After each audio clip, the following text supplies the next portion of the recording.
사랑하는 성도 여러분, 우리가 이 땅의 삶을 살아가면서 고통과 또 이 불편함은 늘 찾아오게 되어 있습니다. 우리 일생 속에서 저는 한 번도 고통을 겪어본 적이 없습니다. 단 한 번도 불편함을 겪어본 적이 없습니다 하시는 분들은 아마 없으실 거예요. 매 순간 우리에게 이런 일들이 다가오지요. 근데 여러분들이 겪는 불편함, 고통 중에 또 가장 심각하게 받아들여지는 부분들, 그 대표적인 경우들이 뭐가 있습니까? 아마 사람에 따라 다 다르겠지만 우리가 겪는 불편함, 이 고통 중에 자주 돌아오는 것이 바로 목마름과 배고픔일 것입니다. 이 목마름과 배고픔은 우리의 생명과 직결되는 문제이기 때문에 이 목마름 앞에서, 이 배고픔 앞에서 우리가 늘 불편을 겪고 고통스러워합니다. 다른 일에 대해서는 전혀 화를 내지 않으신 분들이 배고프면 그걸 참지 못하고 화를 내시는 분들이 있어요. 이 배고픔에 대해서, 이 목마름에 대해서 굉장히 민감해 하시는 분들이 있다라는 거예요. 그만큼 중요한 것이죠. 어떻게 보면 우리 안에서 일어나는 자연스러운 생리 현상이기 때문에 사실 이것을 탓할 수 있는 것은 아닙니다. 문제는 뭐냐면 우리가 배고픔이 찾아왔을 때, 우리가 목마름을 경험할 때 우리가 어떻게 해야 하냐라는 거예요. 여러분, 목마름과 배고픔, 이것이 우리 인생에 유익이 될까요? 아니면 무익할까요? 물론 우리가 목마름을 경험할 때, 배고픔을 경험할 때 그 순간은 우리에게 고통이 되고 불편함이 될 수 있습니다. 그런데 이 배고픔에서 배부름으로 바뀌는 순간, 또 목마름에서 그 목마름이 해소되어졌을 때, 그 갈증이 해소되어졌을 때 우리는 거기서 소소한 행복을 누린다라는 거예요. 우리가 단순히 살기 위해서 먹고 마시는 것은 아니죠. 먹는 즐거움이 있고 마시는 즐거움이 있기 때문에 우리의 삶이 먹고 마시는 삶으로 이어진다라는 것입니다. 여러분, 그런 의미에서 목마른 앞에서, 배고픔 앞에서 우리가 어떠한 삶의 태도를 가지냐는 매우 중요한 것입니다. 이스라엘 백성들 가운데 일정하게 나타난 패턴은 뭐냐면 그들에게 불편한 상황, 고통스러운 상황이 항상 다가왔다라는 것입니다. 그들의 의지와 상관없이 그들의 일정한 삶 속에서, 또 일반적인 삶 속에서 그들에게는 불편과 고통이 찾아왔어요. 출애굽하면서부터 우리는 그 과정을 살펴보았습니다. 그런데 그 불편함과 고통은 그들에게 항상 고통과 불편만을 준 것은 아니죠. 그들이 생활하는 데 있어서, 광야 생활을 하는 데 있어서 꼭 무익한 것은 아니었다라는 거예요. 그들에게 유익한 것을 제공했는데 그 불편하고 고통스러운 상황이 그들이 하나님을 만나는 접촉점이 되었다라는 거예요. 그것이 하나님의 은혜를 체험하는, 은혜를 경험하는 계기가 되었다라는 것입니다. 우리는 그 과정을 지금까지 살펴왔고, 이것을 하나님은 이스라엘 백성들을 독수리 날개에 업어 하나님께로 인도하시는 과정이라고 했어요. 오늘은 그 5번째 이야기, 마지막 이야기를 함께 나누고자 합니다. 이스라엘 백성들에게 목마름이 찾아왔어요. 불과 얼마 전에 그들은 마라에서 하나님께서 공급하여 주시는 물을 마시게 됐습니다. 쓴물이 단물로 변화되어져서 그들은 목마름을 해소했어요. 그런데 또 시간이 지나니까 그들에게 목마름이 찾아온 거죠. 사실 광야 생활을 한다는 것은 물과의 싸움이라고 해도 과언이 아닐 정도로 그들에게 목마름이 찾아온 거예요. 그들이 이제 신광야를 지나서 르비딤에 갔을 때, 그들에게 쉴 곳이 제공되어졌을 때, 잠깐 쉬었다 가야 할 상황이 놓여 있을 때에도 똑같은 일이 그들에게 벌어진 거예요. 우리 1절 말씀 보시면요, 이스라엘 자손의 온 회중이 여호와의 명령대로 신 광야에서 떠나 그 노종대로 행하여 르비딤에 장막을 쳤으나 백성이 마실 물이 없는지라. 이것은 하나님의 명령대로 움직여지는 저들의 삶의 과정 속에서 나타난 극히 자연스러운 일이었다라는 거예요.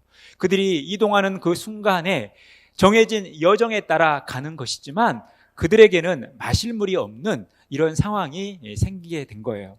여러분, 이것이 얼마나 고통스러운 상황입니까? 얼마나 불편한 상황이에요.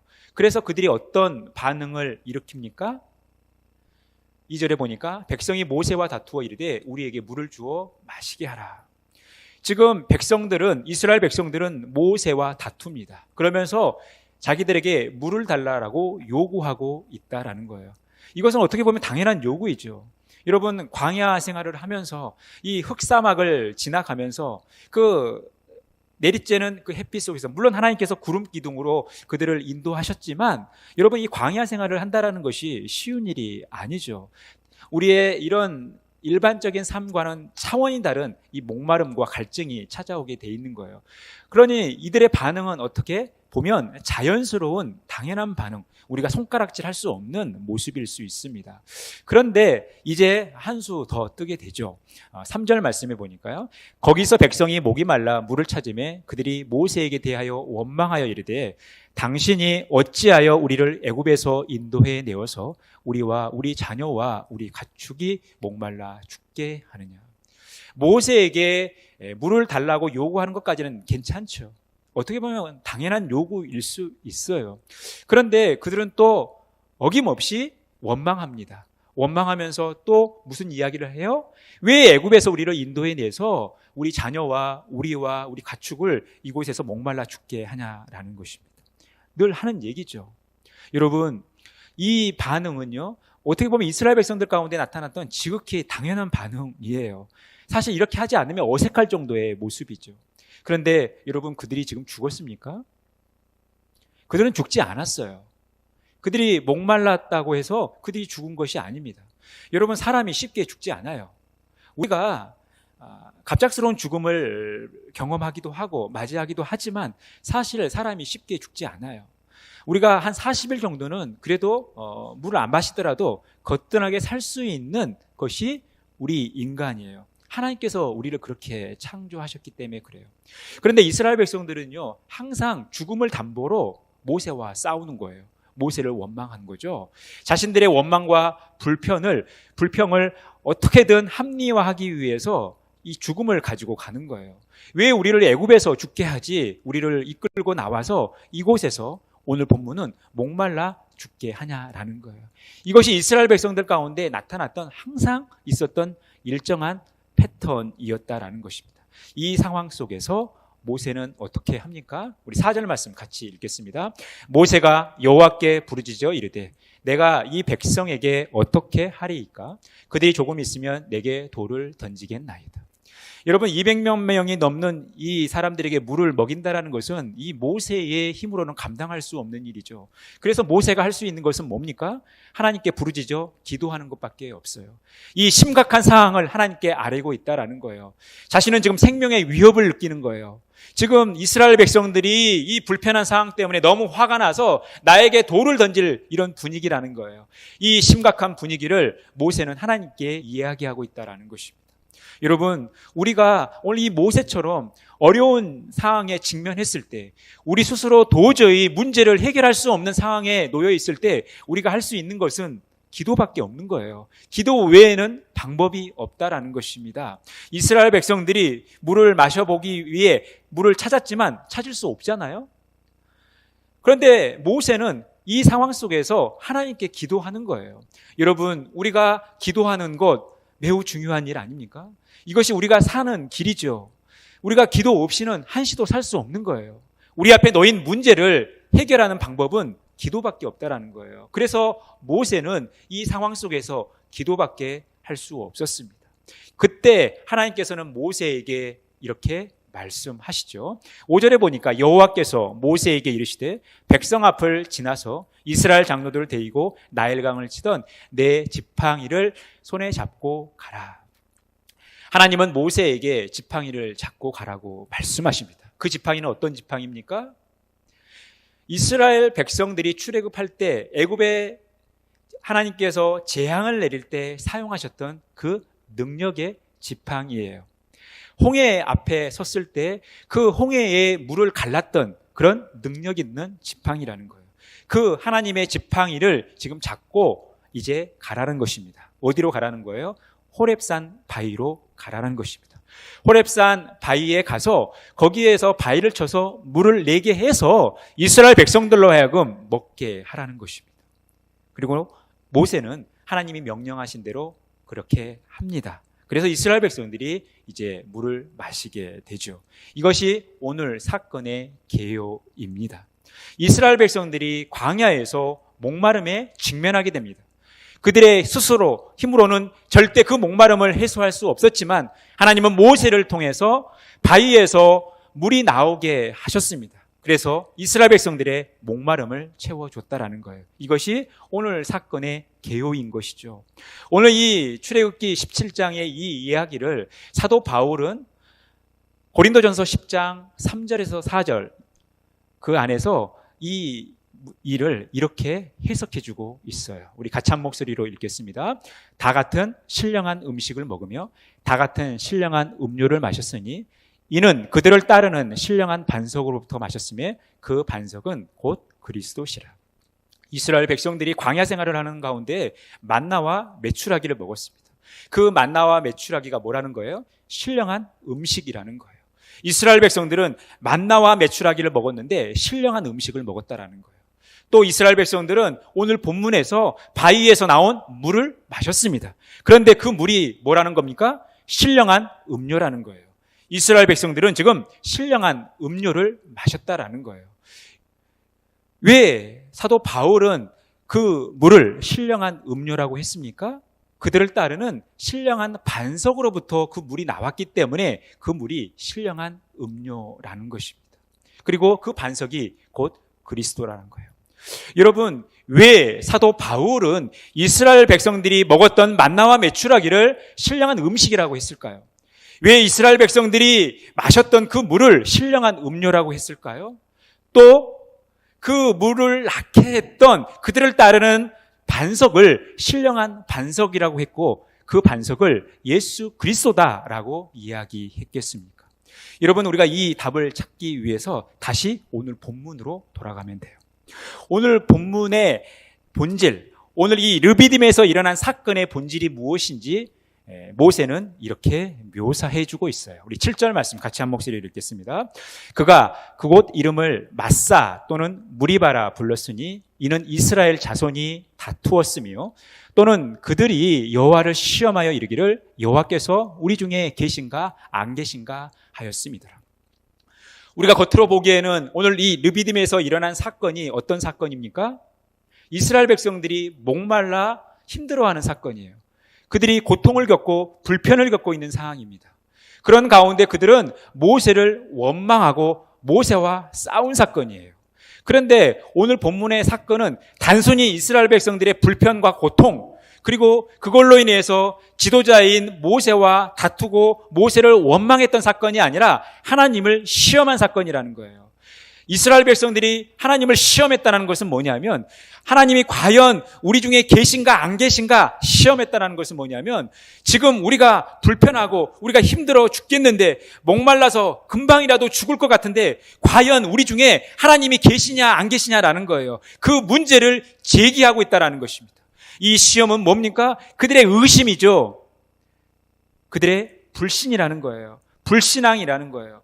하나님이 그들 가운데 계셨으면 좋겠는데 왜 우리가 고통을 겪고 있는 이 순간에 하나님은 계시지 않느냐라는 그 질문을 하나님께 던지고 있다라는 거예요. 여러분, 그렇다면 지금 이 르비딤의 현장에 하나님이 계시지 않습니까? 하나님이 계십니까? 하나님이 계시지 않습니까? 계시죠. 우리는 무엇을 통해서 알 수 있어요? 모세가 하나님께 기도할 때 하나님께서 그 기도를 들으시고 응답하시잖아요. 하나님께서 말씀하시잖아요. 그런데 오늘 이 현장에, 이 사건의 현장에 하나님이 계시다라는 확실한 물적 증거가 있어요. 그 증거가 무엇입니까? 6절에 보니까요. 내가 호렙산에 있는 그 반석 위 거기서 내 앞에 서리니. 하나님은 모세로 하여금 지팡이를 잡고 호렙산으로 가게 해요. 호렙산에 있는 바위로 가게 합니다. 그런데 중요한 사실은 뭐예요? 그 호렙산에 있는 반석에 모세와 장로들만 가는 것이 아니라 지금 하나님이 모세 앞에 서 계시겠다라는 거예요.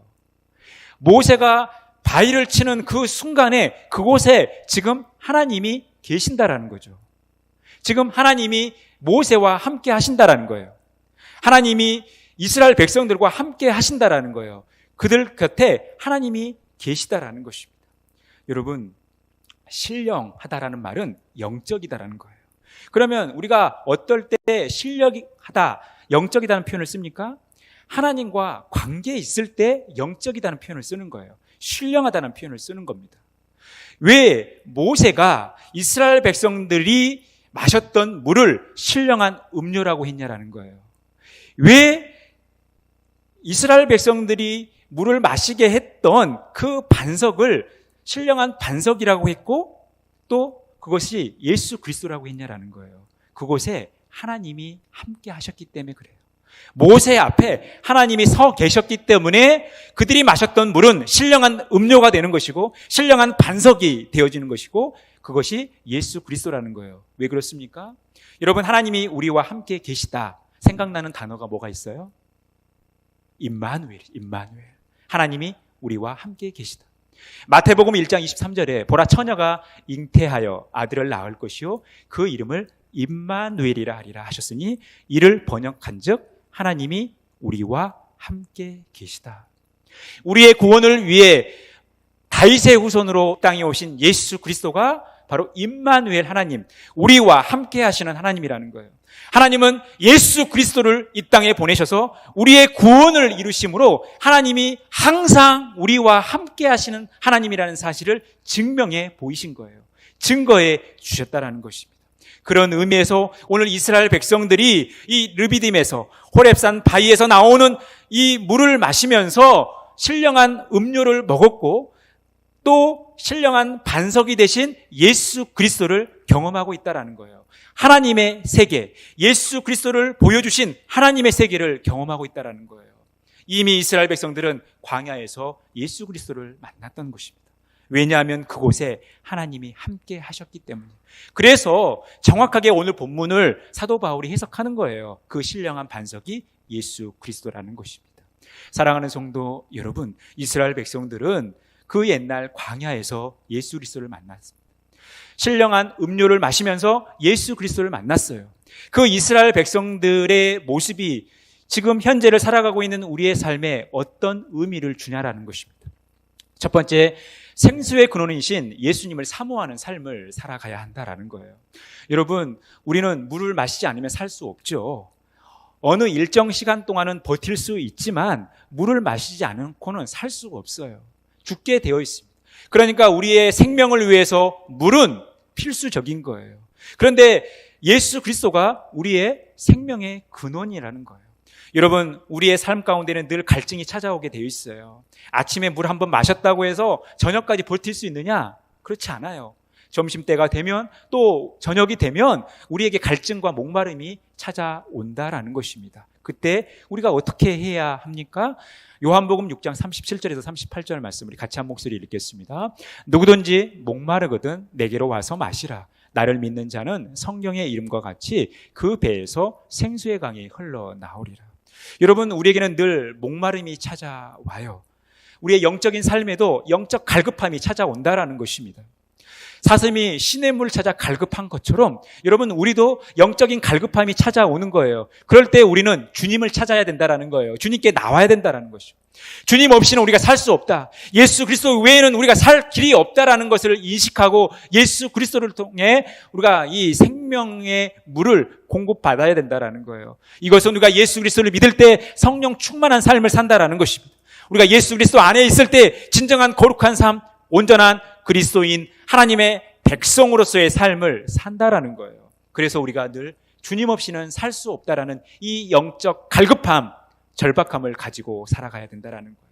그래서 늘 예수 그리스도를 사모하는 삶을 살아가야 된다라는 거예요.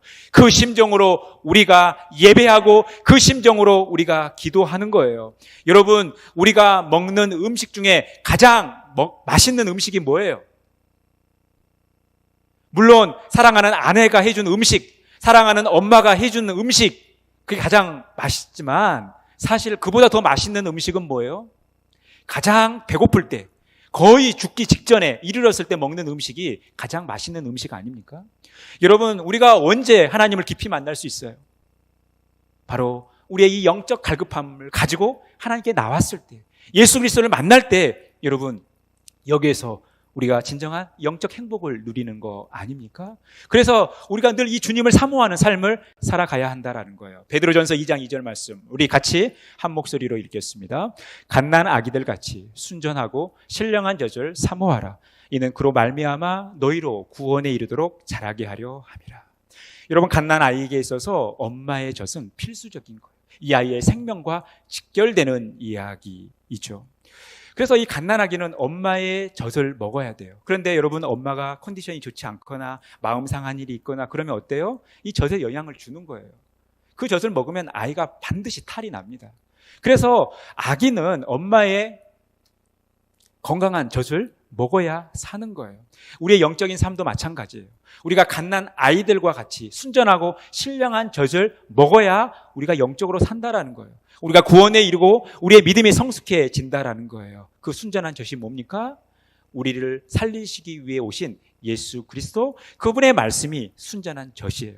그래서 우리가 그 순전한 젖을 사모하며 살아가야 된다라는 거예요.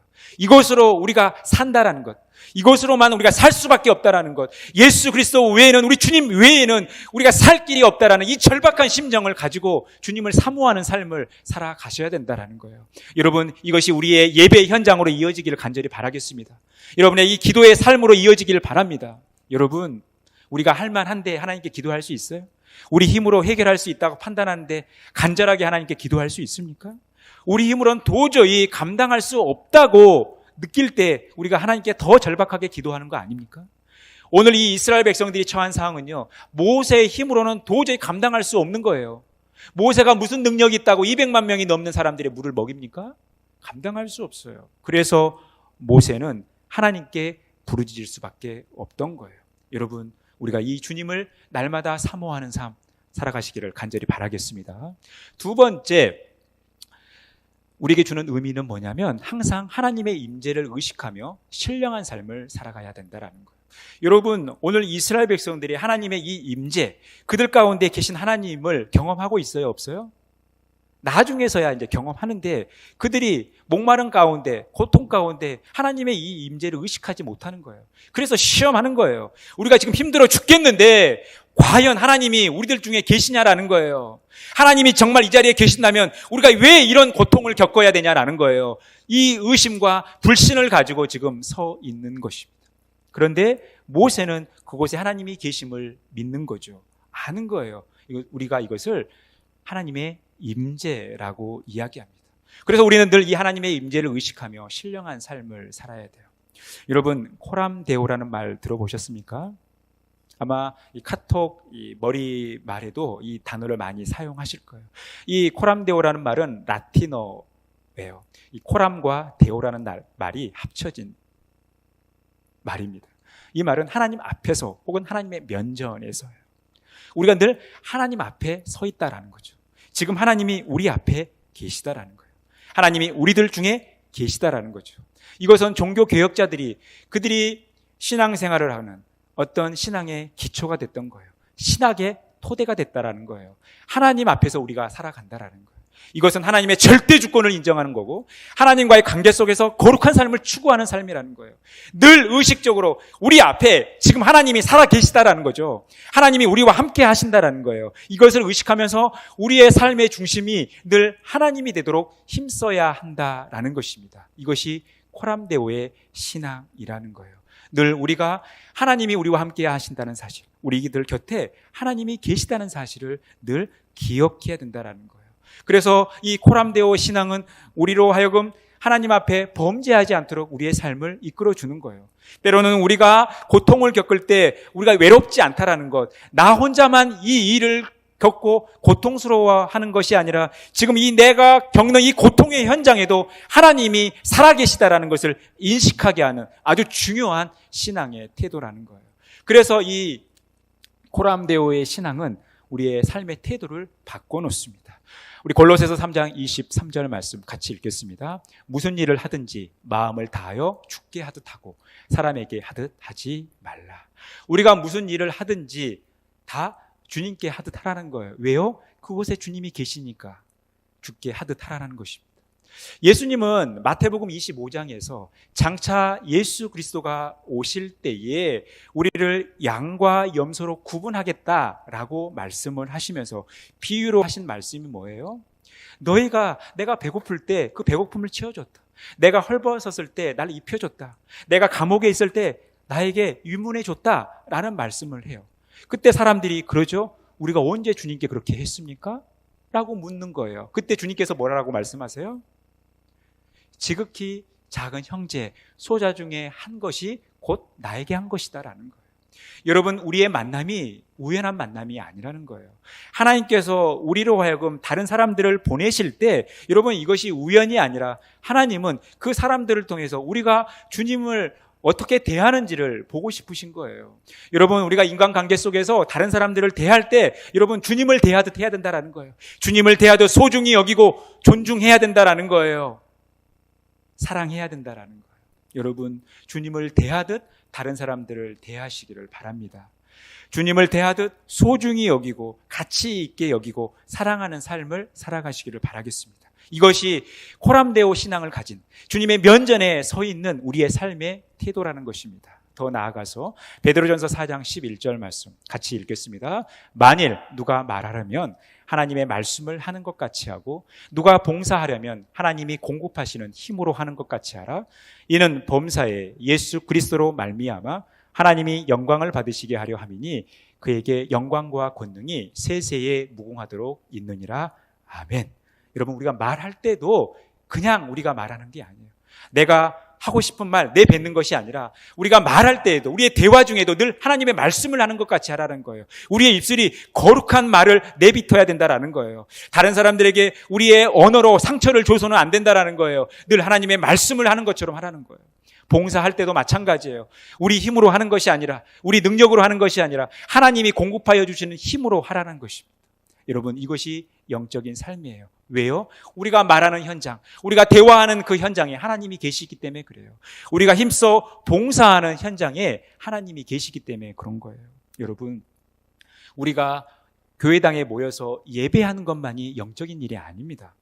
여러분, 우리가 교회 일을 하는 것만이 영적인 일이 아니에요. 이것만이 신령한 일이 아니라는 거예요. 우리의 가정생활도, 우리의 직장생활도, 우리의 여가생활도 영적인 일이라는 거예요. 왜요? 우리 가정 가운데 하나님이 계시니까, 우리의 부부생활 가운데 하나님이 계시니까, 우리가 부모와 자녀 간의 어떤 관계를 맺는 그 과정 속에서 그 현장에 주님이 계시니까 그래요. 우리의 직장생활 가운데도 여러분 주님이 그곳에 계시니까 우리의 직장생활도 영적인 일이에요. 신령한 일이라는 거예요. 우리의 여가생활도 마찬가지입니다. 등산할 때 여러분 하나님께서 지으신 이 대자연만 보면서 여러분 우리가 하나님의 이름을 찬양하면서 그곳에서만 하나님의 임재를 경험하는 것이 아니라 우리가 자전거를 타면서도 여러분 우리가 마라톤을 하면서도 우리가 테니스를 치면서도 탁구를 치면서도 그곳에 하나님이 계시기 때문에 여러분 그것도 영적인 일이라는 거예요. 그래서 여러분 이 가정 안에서 부부가 서로 사랑해야 되는 거예요. 부모는 자녀들을 주의 말씀으로 양육해야 되고 또 주 안에서 자녀들은 부모에게 효를 다해야 되는 거예요. 우리 직장생활도 마찬가지입니다. 눈치 보면서 적당히 요령 피워서 하면 안 되는 거예요. 그곳에 하나님이 계셔서 우리가 일하는 것을 보고 계시는 거예요. 그래서 하나님이 지켜보신다는 이 감각을 가지고 우리가 정직하게 성실하게 여러분 우리에게 맡겨진 일들을 해야 되는 거예요. 우리의 직장생활도 영적인 일이기 때문에 그렇습니다. 여러분 공부하는 학생들도 성실하게 열정을 가지고 공부해야 되죠. 우리의 인생을 하나님께 맡긴다고 얘기하면서 하나님이 우리가 공부하는 그 현장에 계시는데 여러분 우리가 불성실하게 공부하면 됩니까? 그렇지 않다라는 거예요. 여러분 남녀간의 연애도 마찬가지예요. 연애도 신앙생활입니다. 여러분 남녀간에 일어나는 은밀한 일인 것 같죠. 근데 그곳에 주님이 계시는 거예요. 그래서 여러분 연애도 신앙생활 하는 것처럼 해야 되는 거예요. 그곳에 주님이 계시기 때문에 주님이 우리를 지켜보고 계시다는 이 사실을 늘 기억하면서 살아가야 된다는 것입니다. 사랑하는 성도 여러분, 우리의 삶의 현장이 주님이 함께 하시기에 영적인 현장, 신령한 현장이 됨을 늘 믿고 늘 하나님의 임재 앞에서 생활하는 그런 복된 삶 살아가시기를 간절히 바라겠습니다. 여러분들은 하나님의 임재를 경험하고 계십니까? 여러분들의 대화 중에 하나님이 함께하고 계시다는 사실을, 여러분들의 한마디 한마디를 하나님께서 다 듣고 계시다는 사실을 여러분 인지하고 계십니까? 여러분 하나님의 임재 속에서 여러분 정말 하나님의 살아계심을 바라보며 살아가고 계십니까? 그렇다면 우리가 어떻게 하나님의 임재를 경험할 수 있겠습니까? 우리의 삶이 여러분 어떻게 하면 영적인 삶이 되고 신령한 삶이 될 수 있겠습니까? 그 비결이 어디에 있을까요? 오늘 본문 속에 4절, 5절, 6절에 보면 여호와께 부르짖어 이르되 여호와께서 이르시되 그대로 행하니라. 여러분 여호와께 부르짖어 이르되 이게 무슨 말이에요? 기도죠. 여호와께서 이르시되 이게 뭡니까? 주님의 말씀이죠. 그대로 행하니라 이게 뭡니까? 순종이에요. 그래서 이렇게 말할 수 있는 거예요. 기도와 말씀과 순종이 신령함의 비결이라는 거예요.